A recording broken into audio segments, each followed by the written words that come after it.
Warning: the Mended Futures podcast contains stories told by guests that may be sensitive to some people. Viewer and listener discretion is advised. The opinions expressed by guests do not reflect the views of the hosts and/or producers of this podcast. Hey, Allison. Hey, Taylor. We had such a good episode today.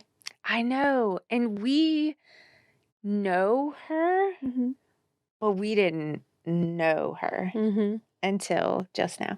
So who was our guest? Amy Foster.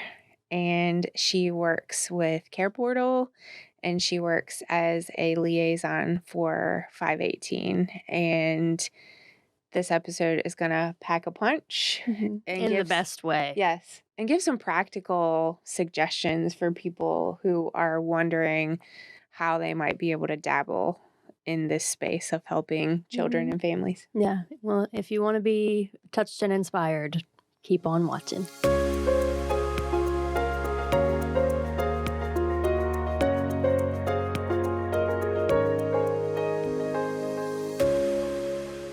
Hi, Amy. Hi, Taylor. How are you? Pretty good. Thanks for joining us today. Of course. I'm excited to be here. So, who are you, and what is your role with Care Portal and 518? Yeah, so with Care Portal, I'm what you would call an ambassador. So training, equipping churches, responders in the community, keeping that ecosystem of Care Portal in balance between the people that are putting out the requests and the ones responding to the requests. And then broader, through 518, I'm called a community liaison. And so just representing all of what 518 does and talking about Vision 30 and whatnot. So, yeah. So kind of similar to what Allison Very does. similar, Yeah. I feel like. Yeah. Collaborative. For sure. Yeah. Mm-hmm. And we get to work together a lot, which is really neat. It's been cool. And I'm glad to have you in the room today because I know you, but I don't think I know you. So I'm interested to hear more about your story. Are we going to flop sometime and I'm going to interview you and you're going to sit right Please. here? Oh, yeah. Let's Feel do free that. to ask us Yeah. any questions you want. It's Yeah. really fun. Yeah. Yeah. And for the folks out there listening who may not understand what Care Portal is, can you give a quick elevator speech on what is Care Portal and why should people know what it is? Yeah, 100%. It's a connecting technology. So it's a website that connects needs in the community to the local church predominantly. And then outside responders can respond as well. But the idea is that you're having a community of people responding to people that need community. And it's done through tangible needs are the ones that are listed on there by social workers, by the city school system, anybody in that child welfare state or space are putting the needs on there so that any community member can respond. So you work through Care Portal right now, but you became familiar with the system because you were responding. Is that correct? Yes. And through it started, small and then got bigger and bigger just through my personal involvement in the foster care adoption world. Awesome. Yeah. Along those lines, Good segue. I did some stalking, and by that I mean I did some Googling.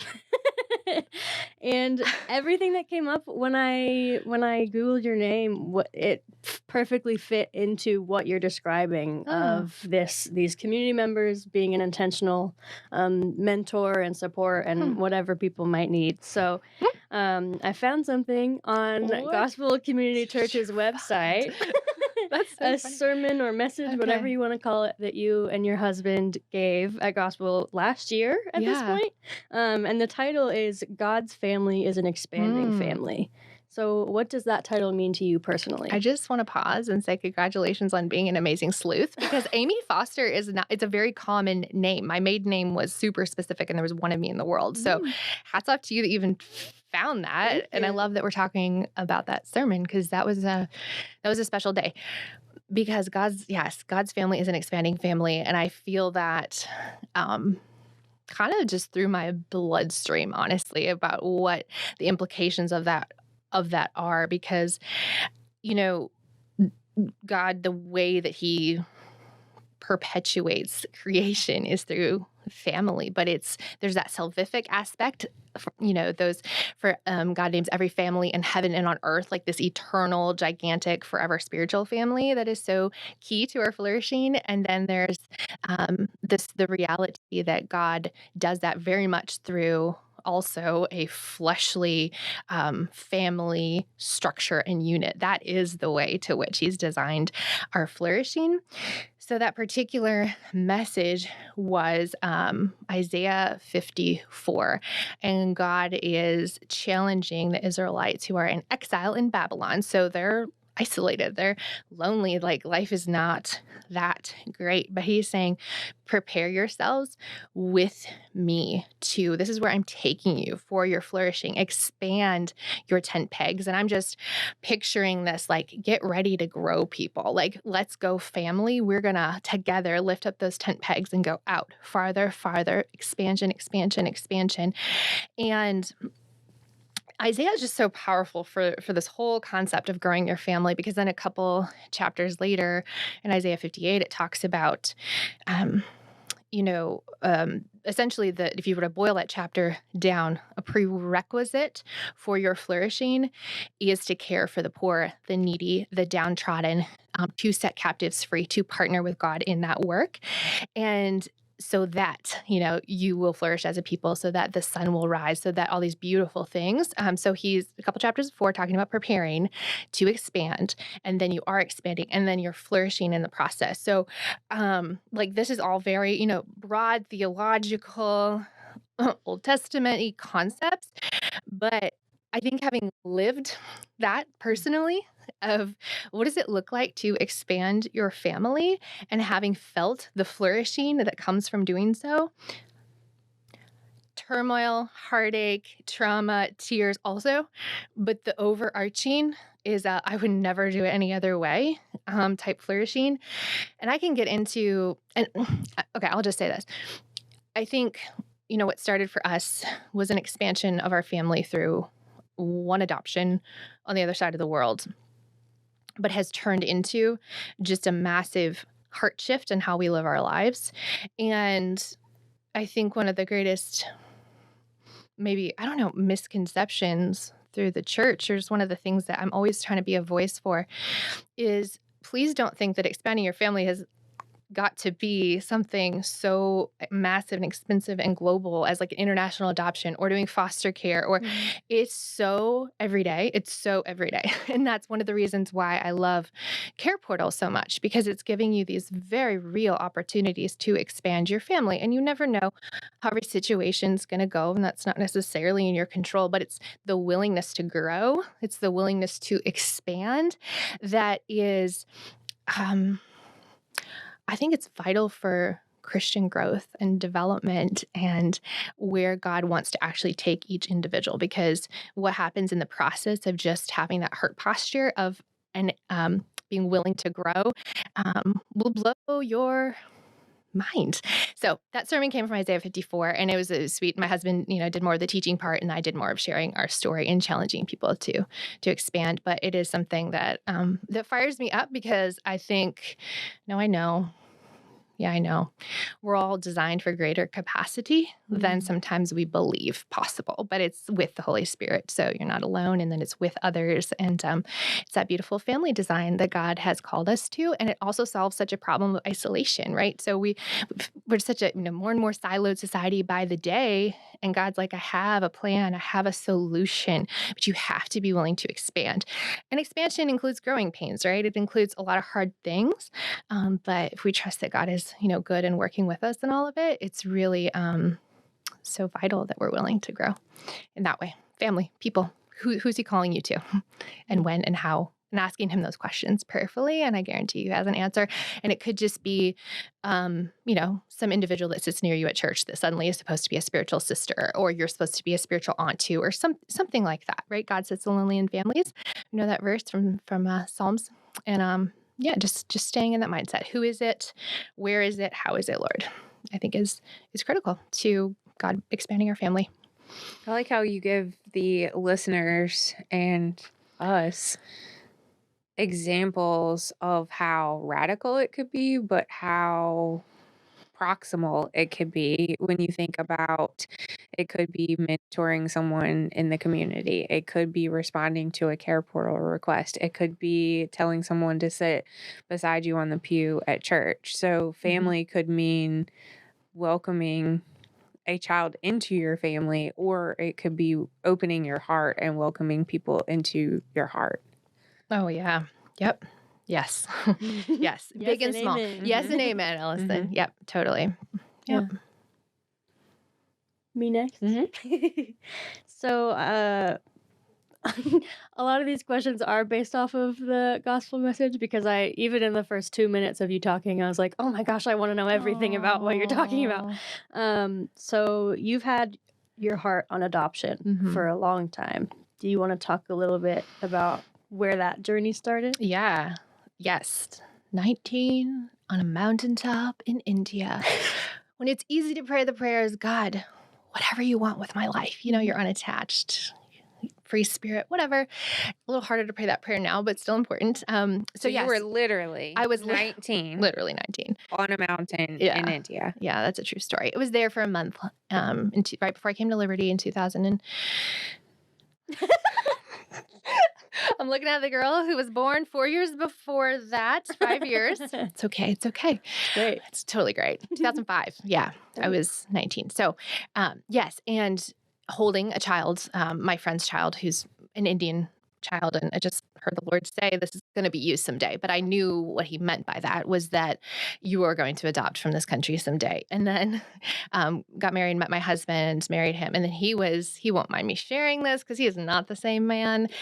He said, but babe, why would we ever adopt? I mean, we can have such beautiful children of our own. And that's true. But it wasn't true for me at that time because I had my heart and mind set on specifically adoption, wasn't interested in having our own children at all. And there's maybe reasons for that, but it doesn't matter. Like, I think what was so cool was that God brought two people with two different visions about how to grow our family together and used our own separate visions to, painfully, maybe at times kind of meld into what vision he had for our family. And that was to have 3 biological children first and then the adoption. So from the time that, God put that on my heart to the time that she came home was 16 years. Now, in 16 years, there were hundreds of times I was sure that was never going to happen because adoption is never something you jump into solo in a marriage, right? Recipe for disaster. So I knew the Lord had to bring us on the same page. I knew I couldn't strong arm my husband into anything.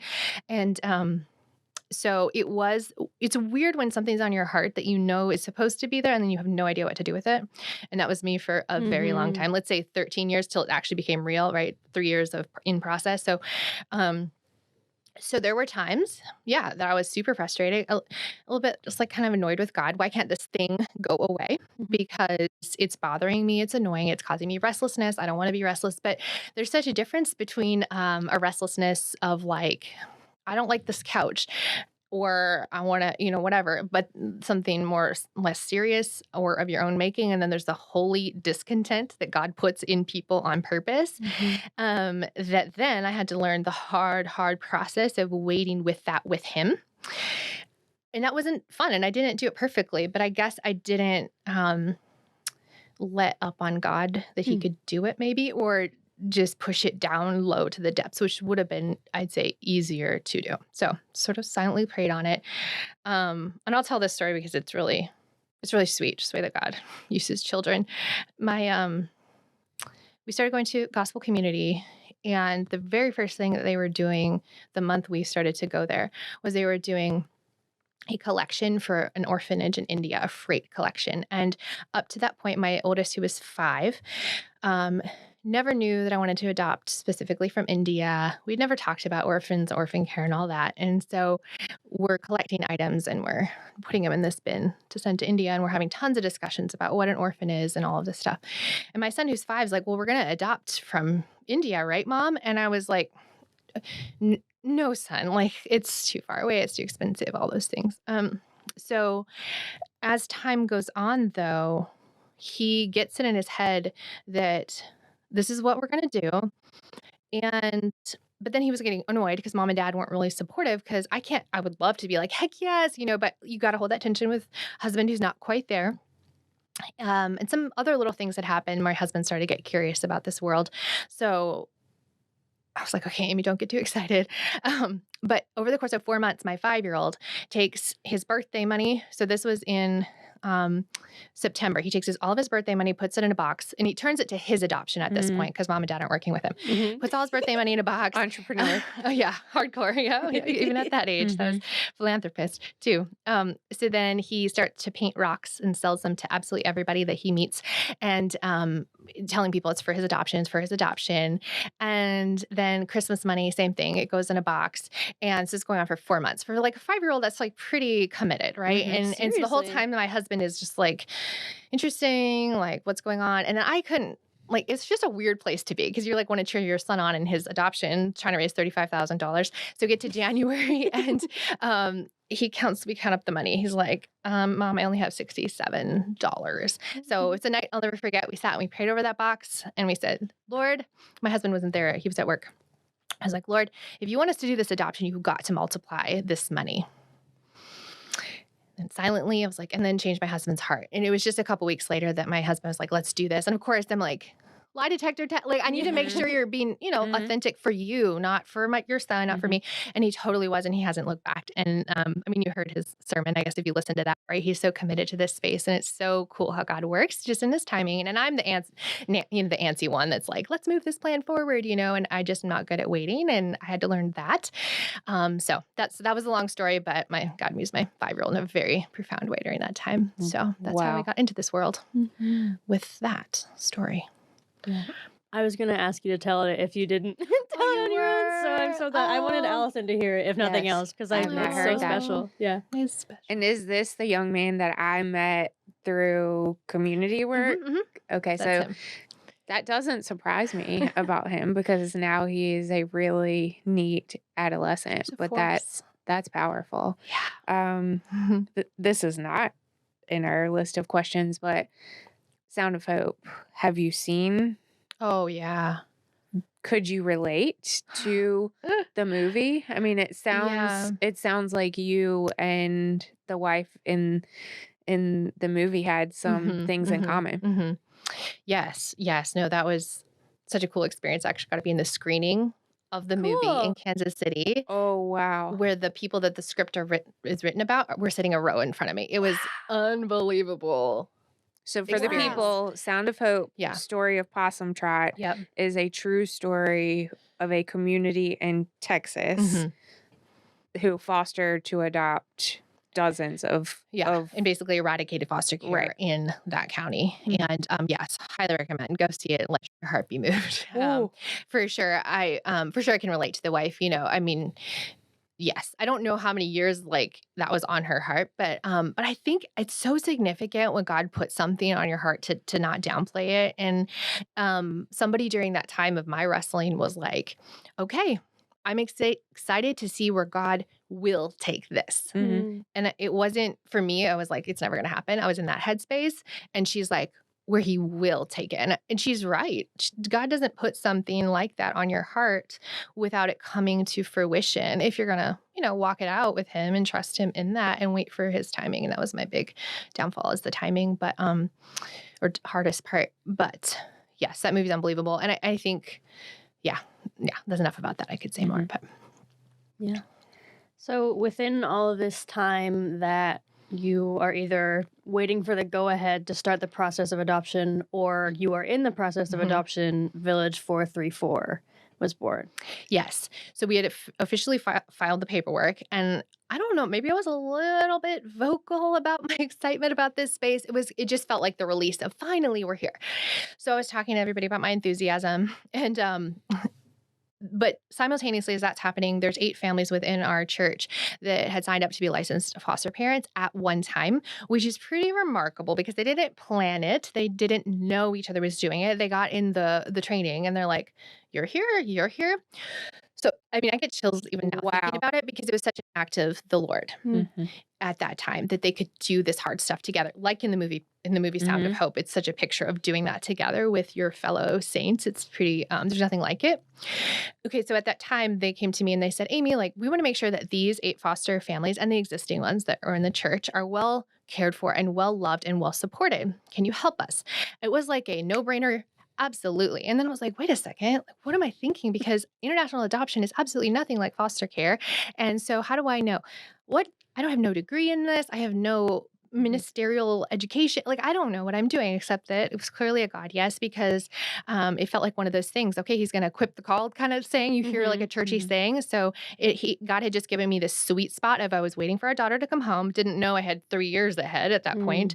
But also, like, my baby was napping. The other two were in school. So it was sort of this slowest season of motherhood thus far. And so I just delved headlong. And what does it look like to support foster parents? The Well, slowest season of motherhood thus far is still not a slow season, I assure you. slower in the sense Slower that season. when you've got two really wild boys and they're gone for 7 hours a day, it feels, and a baby that's napping, who's a girl who's just a different level. She's not like calm, but not quite like bouncing off the walls as the Noise boys. with dirt on it. Noise with dirt on it. Thank you. That's You what I have call them. descriptor. Yeah, Yes. you have more of It your own felt- life than you had before. Perspective Yeah. since starting parenting. Yeah, legit. But anyway, so that's when Village 434 was born. And it was just a sweet season of the Lord bringing the right people at the right time and building care teams. So yeah, we do the care community model, and it's about 7 to 10 volunteers around every foster parent. And so at first I was like, that feels really daunting. How are we going to get enough volunteers? But over time, doing that at our church, now we've been doing it 5 years. One of the things initially that was told to me was that, okay, if you do these care teams around foster parents or adoptive parents, the statistics, at least of the organization that started this, were, okay, half of the first foster parents statistically quit within the first year because it's so difficult. But if you add this care team, that number will go up to 95%. And then of those serving, 30% will go on to engage in spaces of foster care on their own in different capacities. I was like, that seems unrealistic, but we'll see. 5 years in, it has been to a T exactly what's happened within our church. Wow. So the power of support. So coordinating all those volunteers has been completely and totally worth it, and created a culture and a community of people that get it and that understand, has been really special. And so that's where the Village was born. I want to break that down because we oftentimes talk about be the village. And if you're listening, and so many people, we talk about the rivers all the time, you're not quite sure where you fit on the river. And intervention is daunting. Foster care is intervention. Adoption is intervention. That's in the river, near the waterfall. But you're showing a model here about how you can work upstream, how you can support the people who are in the river. So as Amy just described, a really powerful way to support kids and families who are involved with foster care is support the parents, be the village. 100%. That is something that I feel like so many people could do. Yes. Now that you hear that, yes, and if you feel you have a heart for this space, that's a less daunting entry point if you're just going to support the family. And then you or provide respite or provide meals or whatever it is. Yeah. Oh, absolutely. Exactly. Because foster care is super scary. Might never do it, but it's a way to bring the two worlds together. And then that exposure makes things less scary and less overwhelming. And we have had people that have served on teams go up to be foster parents themselves after just being like, oh, it's a normal kid and that's a normal person. Like, I would have that same struggle that they're having, but I think I want to try. And even if you don't ever do foster care, even if you're not called to it, bringing a meal once a month to a foster parent is so important. Obviously, there's so many needs within foster families that we'd love to just, meet all of them and do all of them. But doing what we can, especially meals, I call it God's love made edible, is like the way I like to say it. And it's just it's so beyond the meal, right? You're showing up with just your presence and your hugs and your prayers, and I see you, and we're going to do what we can. So that's not complicated. Bringing a meal once a month, hanging out with kiddos maybe twice a month. So that's so advocacy work, I would say, is what I do, being an advocate for and a coordinator for the families that have said their big, brave yeses, and they're not meant to be alone in what they're doing.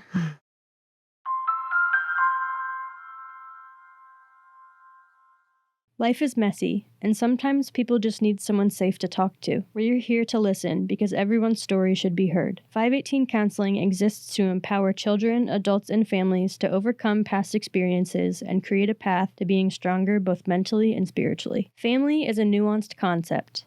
518's family care team brings simple solutions to complex situations through professional intervention, interpersonal support, and parenting education. We strive for an outcome of mending families and keeping children safe. 518's Connect team equips and empowers volunteers with the training and support to serve confidently by matching their passions with opportunities. Our outreach is targeted to build partnerships with individuals, churches, agencies, and businesses. At Hat Creek Camp, we provide exceptional camp experiences with careful attention to the needs of youth, encouraging campers to grow through trust-based challenges and successes. It's a place to build relationships, inspire change, and transform lives.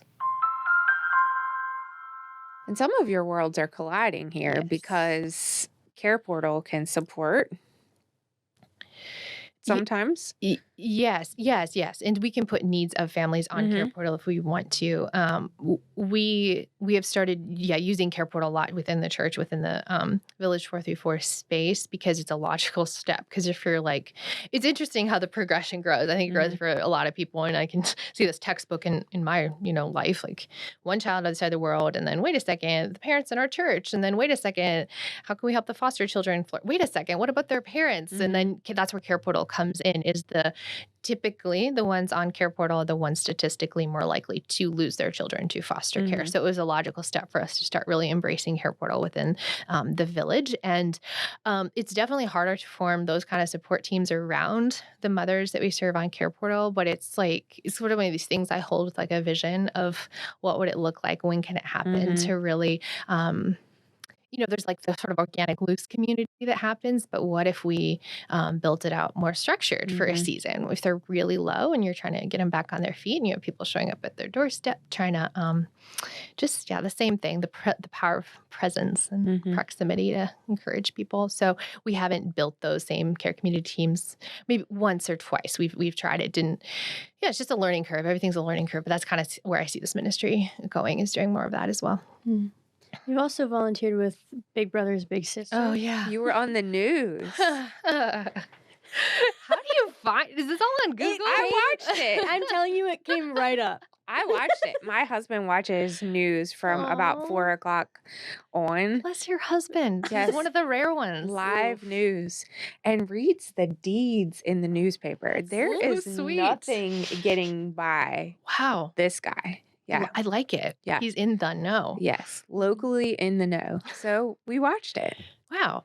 Yeah. So that's another way to expand your family, I guess. That's is my little sister. And we've been sisters for 6 years. Oh, wow. And she's in middle school now, and she still texts me, and I don't take that for granted, because life shifts a lot in that season. But it's just special. It should just, unless she has other plans, I'm planning to stay in her life for absolutely forever. And it's such a beautiful program. And I guess, idea of mentorship, sounds scary, but it's not scary in the sense that you just have to maybe lower your ideas, I guess, of what it is. For us, it's just welcome to our mess. Welcome to our chaos. She just joins the family, whatever the family is doing most of the time. We'll do one-on-one outings sometimes too, but those are harder to do. So for all the people out here who are listening and thinking what I'm thinking, I'm just going to say it. Say it, girl. How do you have the time to do this? Because a lot of people use time as the excuse. Oh, yeah. And it's a legitimate excuse. Amy, how do you have the capacity? How do you make time for this? I'm just going to take a nap. No, that's such a good question. And it's such a real question. And it's something that if I said, oh, it's easy, I'd be lying. But it's also not something, I'm not going to sign up for something at the detriment or the peril of who's under my roof. That has to matter. If they're not flourishing, nobody's flourishing, right? You're not going to save a family at the Expense of detriment. your family. Yes. Isn't that Mother What is Teresa? that? Go home and love your family. If you want to change the world, go home and love your family. What is right? that phrase? Nicolette said it yesterday. yesterday. She was like, we're not going to break a family to save a Yes, family. That's so good. Yeah. I love that. And I do hold that tightly. I'm not saying I do it perfectly. I think it's, this time of year, for whatever reason, everybody needs Christmas presents. And so I keep hearing requests. Like families struggling. And I'm like, I want to help with all the Christmas presents. And like, even that my husband's been helping me just be like, Amy, like someone else can do that, and just having people in my circle that are reminding me that, the second I want to go into savior complex, it's bad for everybody. Yeah. But bad for everybody. And I need people and accountability around. It's so easy to do. It's so easy to do. I heard a female leader a few months ago talk to a group of women about that. And she said, we have to start delegating. And I will say that word over and over again, because you have to develop people and then delegate to them. So are you starting to do that in your village? Yes. I see that you're the model for a lot of these things and come along with me. Or do you see that? Well, I've been forced, if you will, to do that this year more than maybe I was ready to do because of taking more hours here at 518. I couldn't keep up with all the village ministry type work. And so with my stepping back and with that, we want to keep that ministry going. I've been doing a lot more asking and a lot more raising up and training, and it's still going. I think there's part of my heart that's still wishing I could, keep my hands in that pot, but absolutely that would be, foolish to think that I should right now, because that is where I sense, okay, I'm crossing a line of too much that I'm not meant to cross and shouldn't cross. And so beautiful things happen when you release control, I guess, right? Other people get to step up and step in and see what I've been seeing the last 5 years there, which is, I call it a front row seat to miracles, just seeing how God has provided people and resources. We've not had a budget that we work with. We just depend on donations and people to show up, and it's been really sweet. And I've loved having that viewpoint. But time's always a struggle. I'm not going to lie. I think you'll hear me talk a lot about, because I don't know any other way to do it. Everything is a prayer-led endeavor. Everything is a prayer-led endeavor. And I couldn't do it without the Lord. So I'm asking him, okay, Lord, if expansion's supposed to happen, you're going to make a way for that. If you bring someone to me and I'm meant to provide, you're going to make a way for that. But the second you get into guilt over meeting all the things or shame for not meeting all the things, right? Those are things to really pay attention to. Like, okay, maybe this isn't my yes for right now. God gives you a compulsion to love and a strength that he provides. And you just got to get good at sensing the difference, and then not stepping in and doing it all is robbing someone else of an opportunity. You can look at it that way too. Right? Absolutely. And it's giving you a chance to be affirmed when you see these people who didn't create this ministry stepping in to the shoes that you had as someone who had a pivotal role in the creation of this ministry. They are as bought in as you are. Yeah. And let me just talk about the other side of this coin. Helpers are the worst at being helped themselves, right? When you said I had to ask, how hard was it to start asking? Totally not natural. Totally not natural. And, let me tell this embarrassing story. When we got home from India with our daughter, I'd been forming care teams for other people. Boom, boom, boom. So excited to help you tear down the walls of receiving help. Let me help you. It doesn't matter if you think you're fine. We're going to make you better than fine. Like trying to just step in. I love doing it for other people. Convince me that you don't need help, but I won't accept any myself. It was so fun, because I think there's such a beautiful flourishing between God's people that happens when we all learn to receive help. And so then we're headed home from India, and my gal is like, hey, I'd love to form a care team for you. Guess what my initial response was? I think we're good. Yeah. We're good. So embarrassing, but that is how I am bent, to be self-sufficient. And it's not okay, people. Right. It's not okay. And I'm learning so many lessons in my 40s. I feel like my 40s are so freeing. So people out there who are approaching the impending crisis, 39 right here. It's not a crisis. Okay, cool. Don't block someone else's blessing. Right. Yeah. You get to bless members of the village, and they wanted to bless you. And so many times we as helpers or self-sufficient or hyper whatever strong, we are, independent, whatever. Yes.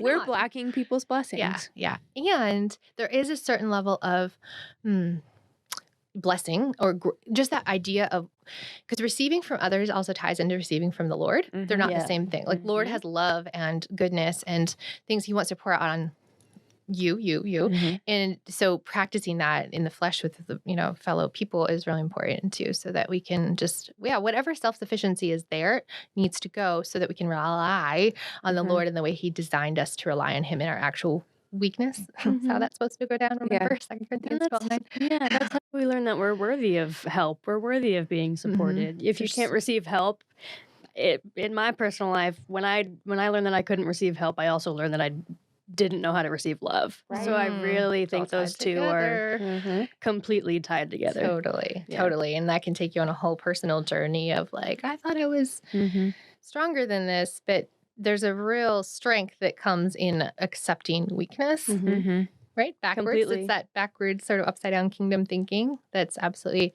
vital to, I think it's vital to staying in this world for the long haul. Like, if you keep expanding your family, you're not going to do it by not getting real weak and letting people into the vulnerablest places of your neediness. Right. There's 518 is a very learned culture. So there are lots of books that people talk about here. When you sat down, you had one of my favorite books, Rooting for Rivals. But there's also a book that we talk about a lot in the Vision 30 space, in 518 in general, about being a go-giver. Instead of being a go-getter, you want to be a go-giver, and you want to lead with abundance, which I think you do. One of the later steps in the book, as the mentor is teaching the man how to be a go-giver, even in business, if you're not receiving what your mentor is trying to do, if you're not receiving what your network is trying to do, what the village is trying to do. So I think that that's a powerful lesson from the Lord. I think it's a powerful lesson in business. Like it's just a life lesson. It totally is. It's a hard one. Yeah. Like at the very base level, can we ask someone else to pray for us? Like even that can be scary and weird and vulnerable. Like, I'm having whatever kind of day. It's not that hard to text a friend to say, can you pray for me? But it is that hard at the same time. And but you would do it for somebody else in a hot minute. 100%. You're on my mind, praying for you. Oh, you need prayer. Let's, whatever. Yeah. So it has to go both ways so that we flourish like as designed. So totally, girls. Yes. And amen. Yes. Should we go to the Mended Futures? I do think so. Okay. Yes. So the title of this podcast is the Mended Futures Podcast. We flip-flop back and forth between the Mended Futures Podcast and Mended Futures. Yes. You know what I mean. It's like the gathering. Yeah, like, we're talking about Mended Futures. Yes. Yes. So would you say that you are the product of a Mended Future? Such an interesting, good question. That's a keeper question because it really gets you thinking differently about your own story. Yeah. And I think my surface answer is no, but then when you actually look at it, it's actually yes, because I lost my mom when I was a teenager very suddenly in a farming accident. And I don't know how I didn't know this until like last year, but technically if you go to dictionary.com, orphan means losing one parent or more parents. Not traditionally, but it is there in the dictionary. So when I saw that just kind of wrecked my world because I'm in this world, did not connect it to my own story until I heard that. I was like, mind blown. Wow. God, you're cool. Like, so there's something compelling me to help other people put pieces of their family that might have been broken back together. I had a good childhood. I had a very strong, loving, supportive family structure, but that happened and that affects you forever. And I think it more than I realized that I'm very deeply compelled to the point where I did get to experience how God put people to build out my spiritual family, to mother me and support me where I was lacking along the way.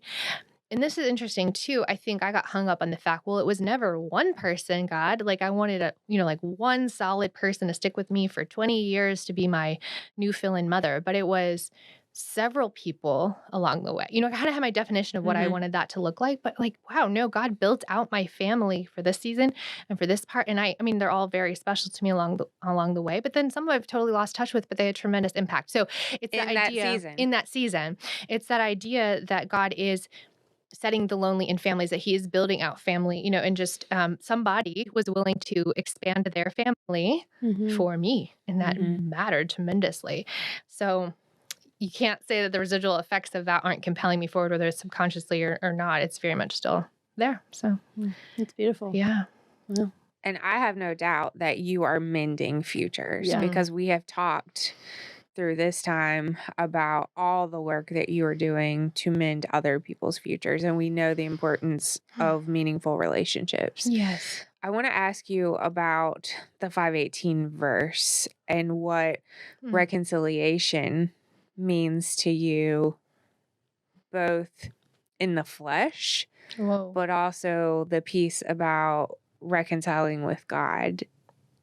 What does that mean to you as you do this work in the village? Or have you thought about that? No, I haven't exactly directly-ish, but I think, not a good podcast answer. So this is going to be going off the cuff a little bit. The first thing that comes to my mind, because this is as much spiritual as it is in the natural, right? It's like all tied together. And that's what you're getting at with this question. That's what that verse is. It's the both and of the reality that we live as believers. And so, the other Corinthians verse that's been hitting me a lot lately is that I'm going to totally butcher it, but it's talking about the suffering and the comfort of Christ all in one.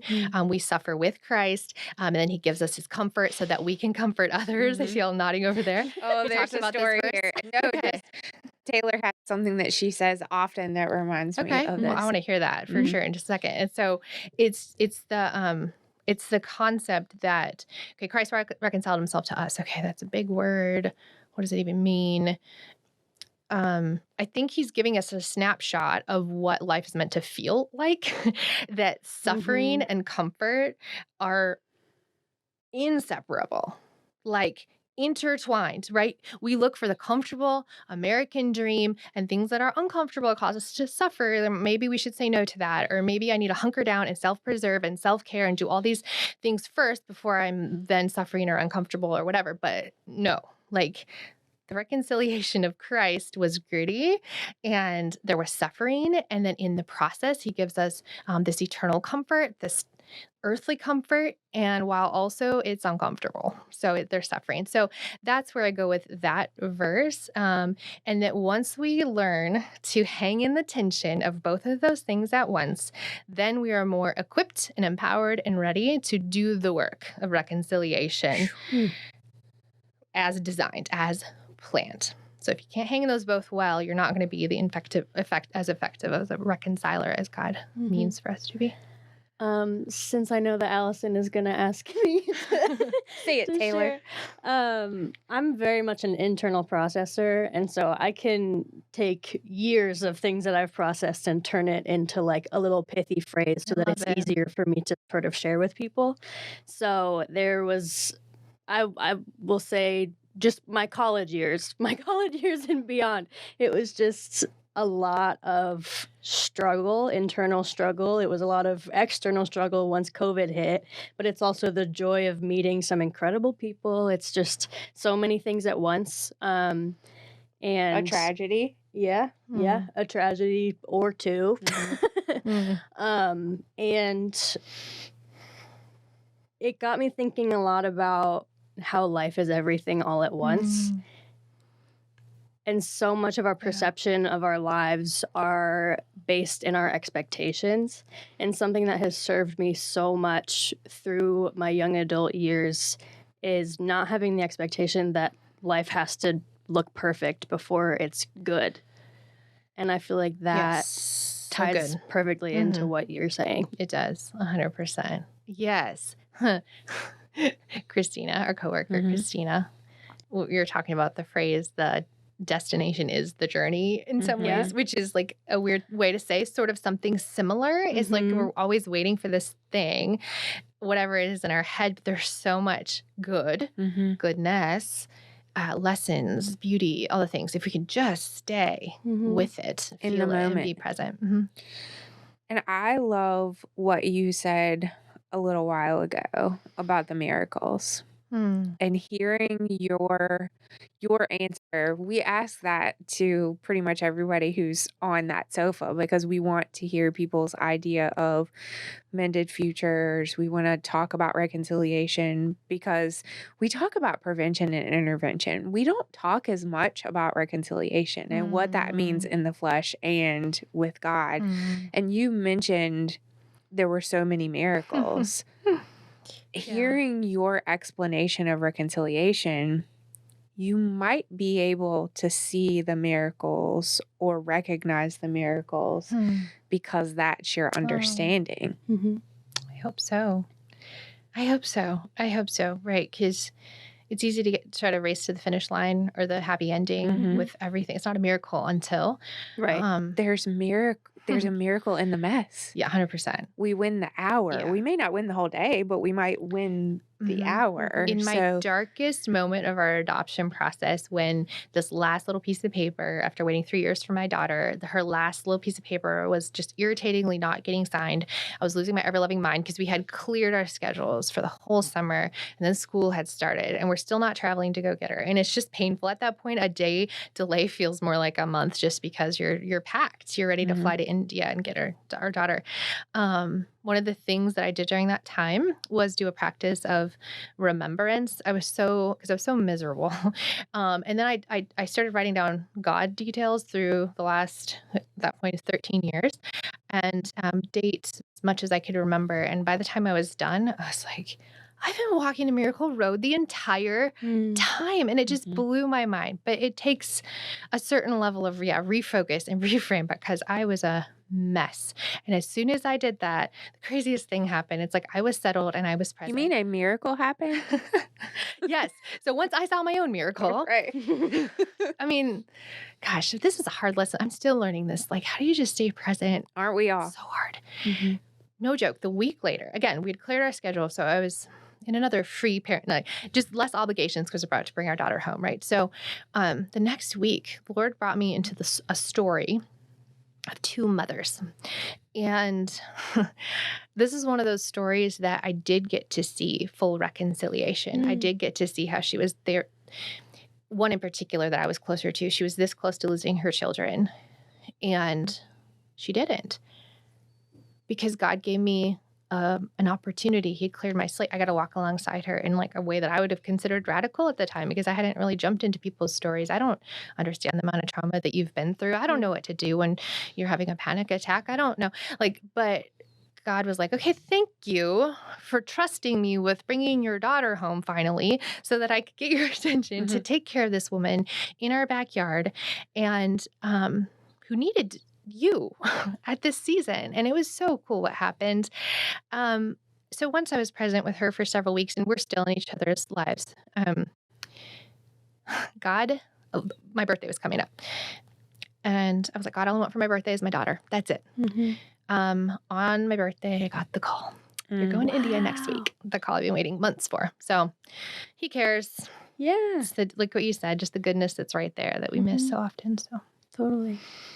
Yeah. I think, unfortunately, we're running out of time, but I've loved this conversation. Thank you all for having me. What would you say to people listening who are feeling called to maybe dip their toe into the river? What would you say as someone who is so clearly and freely in the river and up and down the river? Yeah. I like swimming, I guess. I like the water. I do. Yeah, that's such a good question. I mean, it's case by case to a point, right? But first and foremost, you ask that question to the Lord and you see what he says about it. And then if you're just like, I don't know, ask other people that you trust spiritually to pray through that with you. And then just start taking baby steps. Get curious. And even if you feel like it's kind of stupid to go to this adoption conference or kind of dumb to pick up this book because it's 10 years down the road in your brain, just take a curious step toward the direction that you most think. And yeah, it could be just a conversation with an adoptive mom or foster mom, or it can be listening to a podcast. Just take the next curious step and trust that the Lord's going to sort out the timing piece. Amazing. I love that. Be Yeah. curious. Oh, yeah. Thank you so much. Thank you, Amy. Thank you both. Thank you for listening to the Mended Futures podcast, hosted by Allison Jordan and Taylor Melvin, produced by Liam Chafin, Sue England, Allison Jordan, Robert Day, Sully Jugar, and Taylor Melvin. You can find us on YouTube and wherever you get your podcasts. If you enjoyed today's episode, be sure to like, share, and subscribe to see more.